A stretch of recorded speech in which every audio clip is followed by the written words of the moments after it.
আমি জমিদার মানুষ আর আজকে তোমাদেরকে ইফতারি খেলাবো। তোমরা সবাই লাইনে দাঁড়াও। তো আমার জন্য সবাই দোয়া করবেন। তো এর মধ্যে আছে ছোলা মুড়ি। ওই ফকির ছেলেটা লাইনে দাঁড়াও, দুষ্টমি করো না, লাইনে দাঁড়াও। এ ফকিরি বাচ্চা সর ফাঁকে যা। হ্যাঁ রে ছোট ভাই, কি হইলা? ফকির হিসাবে আর কোনো দাম নাই, উড়াউড়ি করো না ভাই। আপনি পিছনে দাঁড়ান, পিছনে দাঁড়ান। সবাইকে দেওয়াবো, আছে সবাইকে দেওয়াবো। কি তালে বললাম, সবাই খালি দেখা দেখি করতেছে। আমি তো গরিব মানুষ, সবাই তো আমার দিকে তাকায় আছে। ছোট ভাই যাও, দোয়া করো আমার নিকে। আচ্ছা, তোমার নাম রাব্বি না? ভাই আমাকে দুইটা ইফতারি দেওয়া যায় না? আরে ভাই না, দুটো ইফতারি দিলি শর্ট পড়ে যাবো। দেখতে চাও না গাদি মানুষ এনে? যাও ভাই, একটাই যাও, একটাই খাও গা।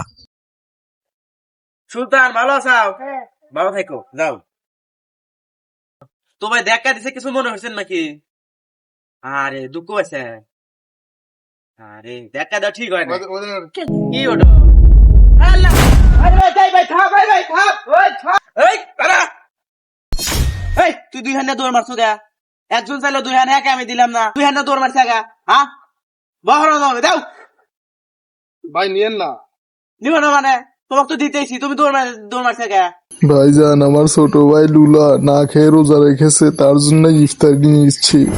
ভাই আমাকে ইফতার নিয়ে এসো। আচ্ছা ভাই, তুমি টেনশন করো না, আমি তোমার জন্য ইফতারি নিয়ে আসবো। মানে আজকে ওই বড় লোক বাড়ি এসে ইফতারি দিব, তুমি থাকো। ভাই আমি বুঝতে পারিনি, ধরো এটা তুই নিয়ে। বন্ধুরা, এরকম আরো গল্প দেখতে জলদি চ্যানেলটা সাবস্ক্রাইব করো।